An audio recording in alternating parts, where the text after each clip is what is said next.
damai sejahtera Allah yang melampaui segala akal dan pikiran manusia, itulah kiranya yang memelihara hati dan pikiran saudara sekalian di dalam nama Kristus Yesus Tuhan kita. Amin. Saudara-saudara yang kekasih, dalam nama Tuhan kita Yesus Kristus, firman Tuhan yang menjadi renungan bagi kita pada minggu ini dari kitab Mazmur pasal 107, dimulai dari ayat 23 sampai dengan ayat 32. Saya akan membacakannya. Ada orang-orang yang mengarungi laut dengan kapal-kapal, yang melakukan perdagangan di lautan luas. Mereka melihat pekerjaan-pekerjaan Tuhan dan perbuatan-perbuatannya yang ajaib di tempat yang dalam. Ia berfirman, maka dibangkitkannya angin badai yang meninggikan gelombang-gelombangnya. Mereka naik sampai ke langit dan turun ke samudra raya. Jiwa mereka hancur karena celaka. Mereka pusing dan terhuyung-huyung seperti orang baru dan kehilangan akal. Maka berseru-serulah mereka kepada Tuhan dalam kesesakan mereka, dan dikeluarkannya mereka dari kecemasan mereka. Dibuatnyalah badai itu diam, sehingga gelombang-gelombangnya tenang.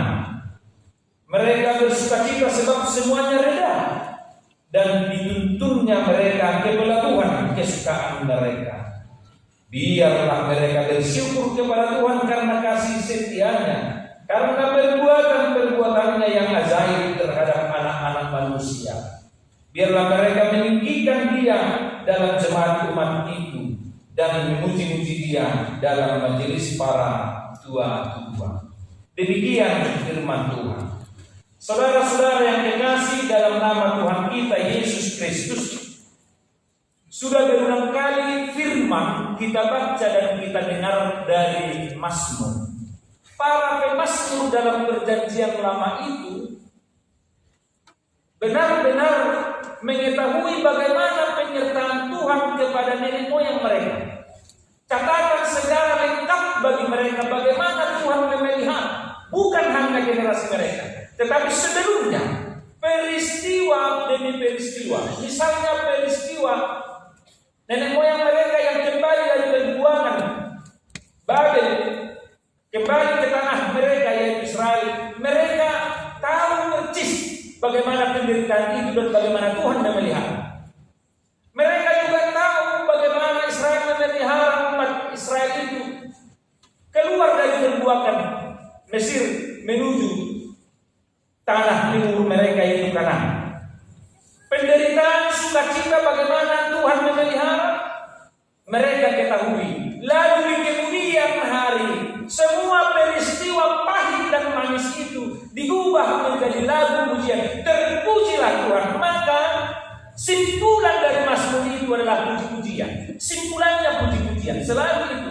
Ketika kita membaca Mazmur sekarang, kita mau diingatkan bahwa kesimpulan orang-orang percaya itu dulu mengatakan, terpujilah Tuhan karena kasih setianya, sebab Dia baik. Pasal 107 ayat 1. Bersyukurlah kepada Tuhan sebab Dia baik, bahwasanya untuk selama-lamanya kasih setianya. Dan bukan hanya dalam pasal ini ada tulisan itu. Hampir setengah dari Mazmur itu adalah puji-pujian. Terpujilah Tuhan. Mereka memuji Tuhan bukan karena sukacita saja, bukan.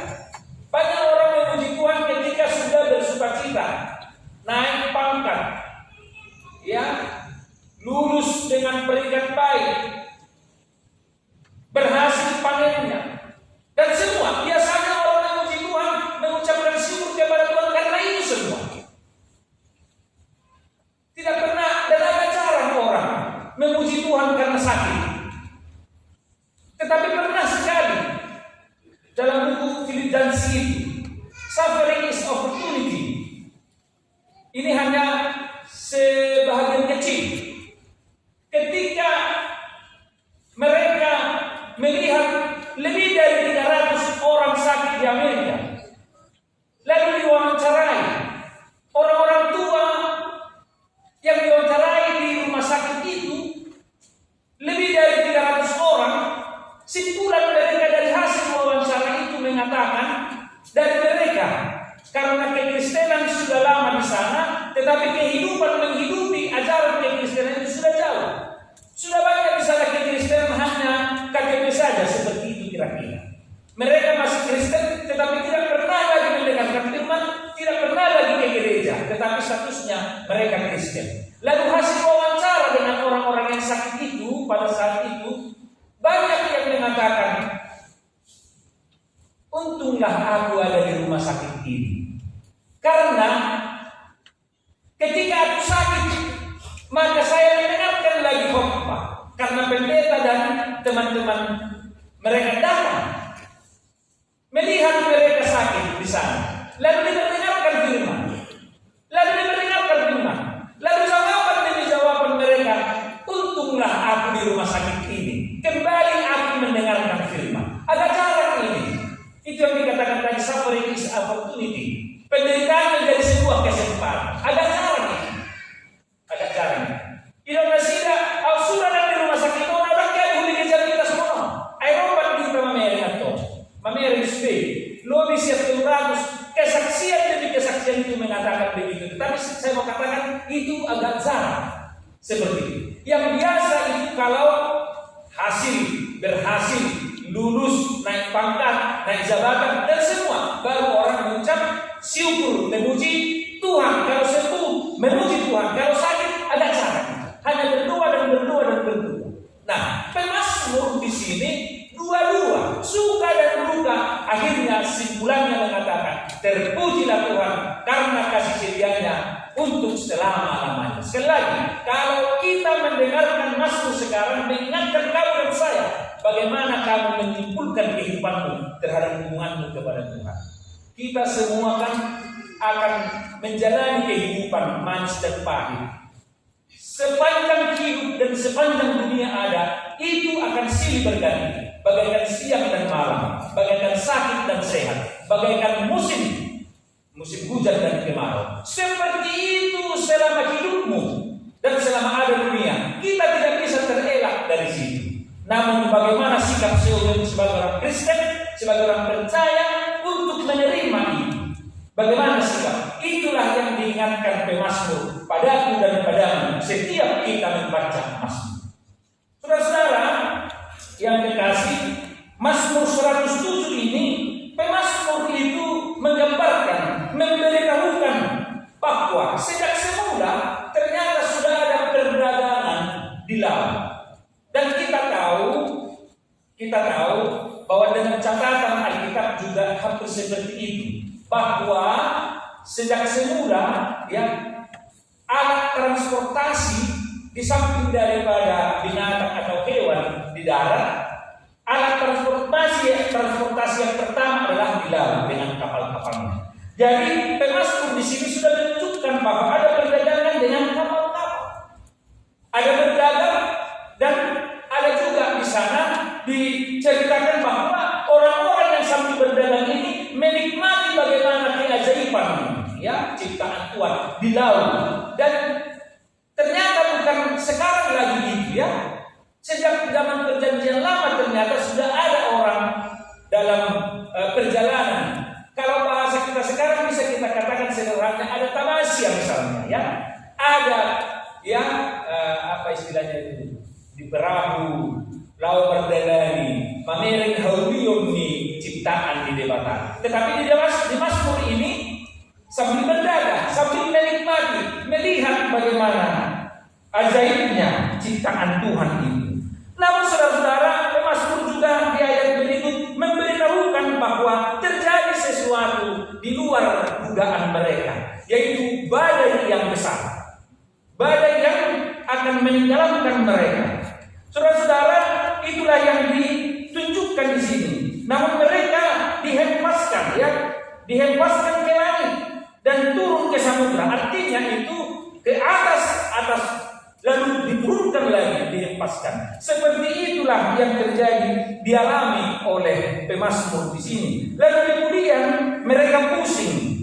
Ayat 27, terhuyung-huyung seperti yang baru. Dan kemudian mereka kehilangan akal. Saudara-saudara, berikut juga ketika mereka sudah kehilangan akal, satu yang mereka ingat adalah berseru kepada Tuhan. Itulah topik mingguan kita hari ini. Berseru kepada Tuhan dalam kesesakan. Ya, ketika kita mengalami berbagai pergumulan kehidupan, bisa ada lepas lupa atau tidak mampu lagi kemampuan kita. Akal kita bisa hilang, kemampuan terbatas, tetapi kita diingatkan supaya berseru kepada Tuhan. Sebab kenapa? Sejarah mereka sudah menunjukkan bagaimana Tuhan mengalami, bagaimana Tuhan menyelamatkan mereka. Bagi manusia memang ada jalan buntu, ada tembok di depan, tetapi bagi Tuhan tidak pernah ada jalan buntu. Selalu ada kuasa di luar nalar manusia. Itu sudah diingat lewat peristiwa demi peristiwa yang dialami oleh nenek moyang mereka. Maka peristiwa itu semua mengingatkan supaya mereka berseru kepada Tuhan. Dan akhirnya Tuhan menyelamatkan perjalanan mereka. Dan ketika Tuhan menyelamatkan mereka dalam perjalanan itu, lalu akhir daripada simpulan mereka tidak cukup hanya berseru lalu diselamatkan, mereka akhirnya kembali memuji Tuhan.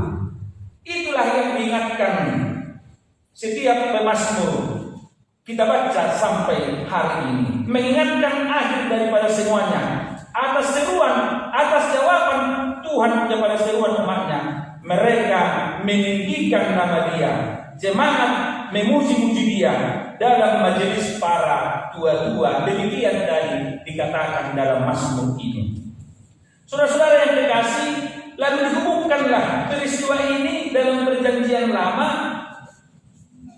dihubungkan dengan epistel kita. Epistel yang tadi, masih ingat epistel kita? Epistel itu apa itu tadi? Peristiwa yang familiar bagi kita, yaitu Yesus menghentikan badai. Ya, itu tidak asing lagi tentunya. Yesus, kalau yang kita ada satu Alkitab lagi, Yesus menghentikan angin ribut. Tapi Alkitab sehari-hari Yesus menghentikan badai. Itu tidak asing lagi bagi kita, sudah biasa kita dengar. Tetapi ini hampir ada juga dalam perjanjian baru. Itulah peristiwa di mana Yesus menyelamatkan mereka. Nah, saya mau lihat dulu pertama dari ayat 27 ini yang tadi, dibandingkan juga dengan peristiwa Yesus menghentikan badai itu. Saya mau jelaskan sedikit tentang Yesus menghentikan badai itu begini. Walau tidak dituliskan di sana dalam Alkitab kita Markus yang tadi, tetapi bisa kita telaah begini. Murid-murid yang bersama dengan Yesus yang tiba-tiba datang badai itu, kira-kira dapat dipastikan bahwa badai itu pasti melebihi, ya, dipastikan melebihi dari badai yang biasa. Kenapa lebih dari badai yang biasa? Karena murid-murid Yesus seorang dan ada beberapa nelayan. Dia nelayan, ternyata nelayan itu juga takut. Berarti ombak pada masa itu dan anginnya sudah melebihi dari yang biasa. Karena sekali lagi, karena para murid Yesus, Simon Petrus, Andreas kan nelayan ya, yang sudah ada di sana. Kalau nelayan kan pasti ahli dalam perahu, mengalihkan badai dan menantang badai. Tetapi mereka dalam peristiwa itu mereka juga takut. Maka dengan itu bisa kita simpulkan bahwa peristiwa atau ombak pada masa itu pasti melebihi dari yang biasa. Saudara-saudara, kehilangan akal. Dalam ayat 27 di sini, murid-murid Yesus juga kehilangan akal. Dalam ayat 27 di sini, para pedagang yang tadi yang sudah diangkat dan dihempaskan kehilangan akal. Saya mau sampaikan, itulah manusia yang terbatas kemampuannya. Ahli tetapi taat dan bisa takut bila mana sudah ada terjadi dan memang kehilangan akal. Mago parbinotoan lapatan dan mampu parbinotoan misalnya. Ya, apapun yang kita miliki itu terbatas. Saya teringat dengan peristiwa COVID beberapa tahun yang lalu ini. Saya mempersiapkan khotbah ini. Itulah menunjukkan memang walaupun manusia yang sudah dikatakan itu super power, negara super power, manusia yang hampir mengetahui semuanya, tetapi bila berhadapan sesuatu yang sangat tidak dimengerti, terbatas dan mampu jolmai, itu maka peristiwa COVID itu mengingatkan keterbatasan manusia. Semua menangis dan berseru kepada Tuhan ketika itu, ketika COVID melanda dunia dan tangis jolmai turun ke jalan, tidak mampu, padahal virusnya saking kecilnya tidak dapat dilihat oleh kasat mata, harus melihat pakai alat yang tidak dapat dilihat mata sekecil itu, tetapi manusia sudah kewalahan dan kehilangan akal. Sekali lagi, itulah keterbatasan manusia dengan segala kemampuan. Dan ada menawai kapang sakon, merunjuk pangtikina, dan ada kemampuan tak berhadapan. Itu maka manusia bisa mengalami jalan buntu, bisa, tetapi Tuhan tidak. Oleh sebab itu berserulah, itulah himbauan daripada teks kita ini dan topik mingguan kita, berserulah. Bagaimana berseru? Yang ketika kita beriman kepada Dia dan kita yakin kepada Dia, berseru. Katakan kepada Dia, kita tersesat. Ya Tuhan, saya tidak ada lagi kemampuan tentang hal ini. Turunlah, Engkaulah menyelamatkan kami. Peristiwa epistem itu mengingatkan kita juga bahwa adakah Yesus di dalam perahu itu? Di perahu itu Yesus di situ kan? Yesus ada di sana. Jadi apa yang mau dikatakan itu? Walaupun kamu bersama dengan Yesus, badai ada. Nah itu. Contohnya itu kamu mau lalu rapor doa Tuhan tidak ada pesi kawan. Badai ada. Yesus ada di sana, tetapi Yesus kebetulan dia tertidur, lalu dibangunkan. Ay dia lo hapos siya muna na dari hata bata. Mabiyar lo leha-leha mo ina. Tunggihehe may bana. Di-stop ma. Di-stop. Itu tadi episode tadi. Di-stop. Lalu angin itu berhenti dan tenang seketika. Itu berarti juga yang tadi saya katakan, walaupun kita bersama-sama dengan Yesus, tetapi ingat kita tidak lepas dari pergumulan dan kesulitan. Tetapi ingat, badai dan angin yang sekuat apapun, Yesus berkuasa atas itu semua. Dan Dia berkuasa untuk menghentikan badai ini. Bila kamu dan saya menghadapi badai dalam kehidupanmu, berserulah kepada Tuhan. Tuhan akan turun dan Dia akan menghentikan. Badai selalu ada, gelombang kehidupan ada, penderitaan ada silih berganti. Oleh sebab itu jangan berdoa laut tanpa ombak, tidak mungkin itu. Jangan mungkin laut tanpa ombak, ombak pasti ada di laut. Asa tenang laut namun, mau sana semua lantai laut mana biarkan, laut itu menengah. Dan mungkin laut pasti bergelombang. Tetapi doamu adalah kami mau melintas mengarungi lautan ini, ya Tuhan, sertai kami supaya perahu kami sampai kepada pelabuhan di seberang sana. Sonido perjalanan menuju kami. Dan lepas yang pergumulan demi pergumulan, ya, belum selesai satu sudah datang lagi, tetapi menjadi pergumulan dan pertanyaan bagi kita.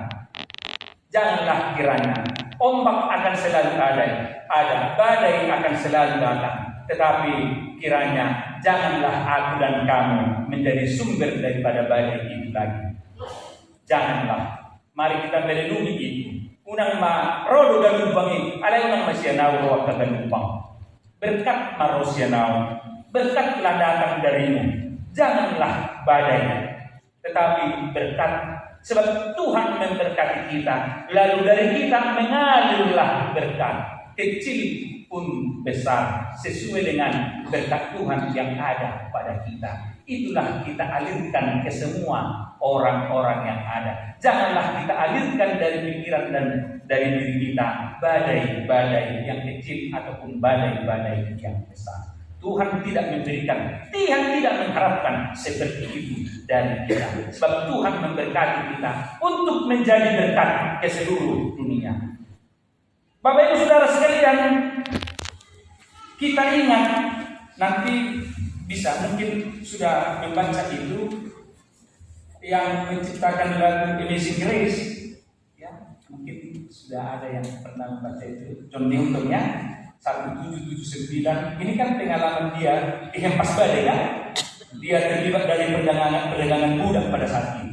Lalu di samudra mereka dihempas hampir tenggelam, dan dia sudah harapan satu kapal itu mereka pasti tenggelam. Oleh sebab itu John Newton berdoa, ya Tuhan, selamatkan kami, selamatkan kami. Dia berseru kepada Tuhan.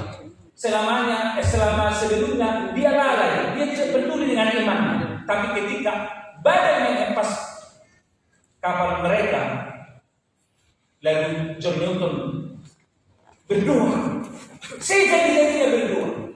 Nah, kemudian Tuhan menyelamatkan. Setelah itu dia sampai di darat, dia mengarang lagu Amazing Grace. Dan akhirnya dia menjadi seorang pendeta gereja Anglikan di Amerika. Nanti dilihat ceritanya. Bagaimana satu kapal itu berseru, berdoa sejadi-jadinya kepada Tuhan, dan Tuhan menyelamatkan. Dan itu juga bagi kita. Ketika kita mengalami pergumulan, kita berdoa berseru kepada Tuhan, dan Tuhan menjawab. Jangan berhenti ketika sudah Tuhan menjawab. Mari bangkit, berdoa, dan memuji dan memuliakan nama Tuhan. Saudara-saudara yang terkasih, dalam nama Tuhan kita Yesus Kristus, pemazmur ini mengingatkan kita untuk itu. Dan episode kita tadi dalam peristiwa Yesus menghentikan badai mengingatkan kita semua bahwa seluruh kekuatan alam sekalipun itu di bawah kendali Tuhan. Pergumulan apapun itu semua di bawah kendali Tuhan. Berserulah kepada Dia. Sepertinya tidak dijawab Pak Pendeta. Sudah berseru, sudah bertahun-tahun penderitaan ini. Ya, memang sudah bertahun-tahun mungkin tidak dijawab seperti yang kamu minta. Tetapi bergumullah dan merenung, Tuhan sudah menjawabnya. Apa jawabannya? Anda Ismail juga mengatakan, ketika kamu bertahan dalam penderitaan itu jawaban Tuhan. Kata Anda Ismail, ketika kamu bertahan saja, tetap ada penderitaan itu, tetapi kamu bertahan, itu juga sudah jawaban Tuhan. Paulus juga pernah sakit, dan dia sendiri berdoa kepada Tuhan, tetapi Tuhan menjawab, cukuplah anugerah kasih setiaku kepadamu, sampai mati dia tidak sembuh penyakit. Bapak Ibu Saudara sekalian, jawaban Tuhan mungkin berbeda dengan apa yang kita minta, tetapi perenungan kita juga menjawab. Perenungan kita juga melihat bagaimana Tuhan menyertai kita, bagaimana Tuhan menjawab doa-doa kita. Bersama dengan Yesus, di sana juga ada gelombang. Tetapi ingat, Yesus dapat menguasai itu semua, bahwa itu adalah di bawah kendali Tuhan. Nats khotbah pada hari ini mengingatkan kita untuk itu semua dalam perjalanan hidup kita. Tiada masalah yang tidak dapat diselesaikan oleh Tuhan. Sebesar apapun itu, Allah lebih besar daripada masalah. Dia akan dapat mengatasi keadaan ini. Peristiwa demi peristiwa dalam perjanjian lama sudah membuktikan ini. Bagi Tuhan tiada yang mustahil dan benar. Tetapi ingat, tidak seperti apa yang kamu minta terkadang kehendak Tuhan. Maka akhir daripada doa kita selalu apa kita katakan? Kehendak pula yang jadi. Karena kenapa? Karena kehendak Tuhan itu lebih baik daripada kehendak kita. Karena perjalanan umat manusia ini sejak awal sampai akhir, siapa yang tahu perjalanan hidup kita? Tidak tahu. Hanya kita serahkan kepada yang Maha Tahu, yaitu Tuhan. Besok tidak ada seorang pun yang percis tahu apa yang akan terjadi besok. Karena itu kita tidak boleh berputus asa. Ya. Paling sedikit dua hal yang tidak boleh bagi umat percaya. Pertama, tidak boleh berputus asa. Yang kedua, tidak boleh sombong, tinggi hati. Yang dua ini tidak boleh berputus asa. Kenapa? Karena kita tidak tahu apa yang bakalan terjadi besok. Bila kamu sakit sekarang, kamu berdoa, lalu besok pagi Yesus menyatakan kepada kamu, bangkitlah dan berjalanlah, maka kamu bangkit dan berjalan. Oleh sebab itu jangan putus asa hari ini, sebab besok ada Tuhan untuk menolong kamu. Orang Kristen tidak boleh sombong. Kenapa? Bila kamu ada yang kamu sombongkan hari ini, bisa besok itu habis semua. Bisa? Bisa. Ada yang kamu ketahui tentang itu? Ada. Yang saya kenal juga banyak. Bisa hari ini tersedia semua, tetapi besok, lusa, minggu depan itu habis semua. Oleh sebab itu yang dua itu tidak diperbolehkan. Minimal dua. Berputus asa tidak boleh karena Tuhan ada. Karena kita tidak tahu bakalan apa yang terjadi besok. Tidak boleh sombong dan tinggi hati.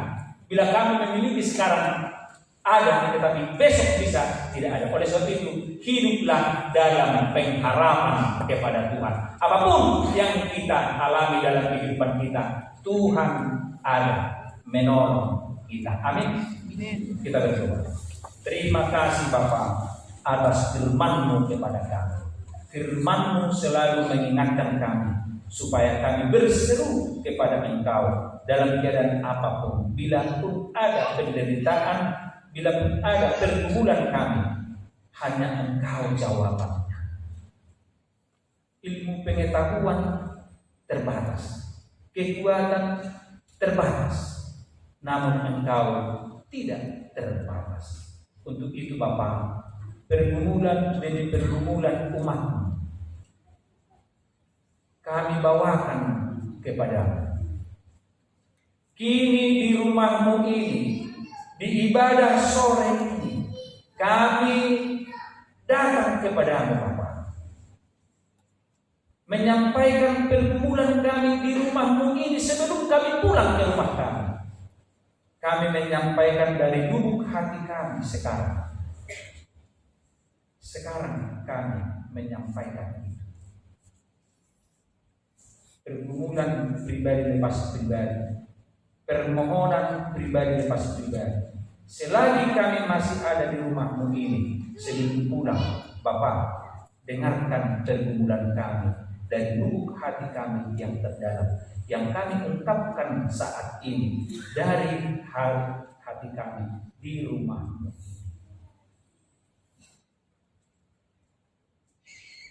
Jawablah ya Bapa. Pada saatnya Tuhan menjawab pergumulan kami. Tiada badai yang tidak berlalu, tiada badai yang tidak henti, bahwa kuat kuasa Tuhan dapat mengatasi segala pergumulan kehidupan manusia. Terpuji Engkau Bapa. Sepulang daripada rumah-Mu ini, kami membawa berkat-Mu ke rumah kami masing-masing. Tuhan akan menjawab doa-doa kami pribadi lepas pribadi. Terimalah doa kami dalam nama Kristus. Kami berdoa dan bersyukur. Amin. Kita memuji Tuhan dengan bernyanyi.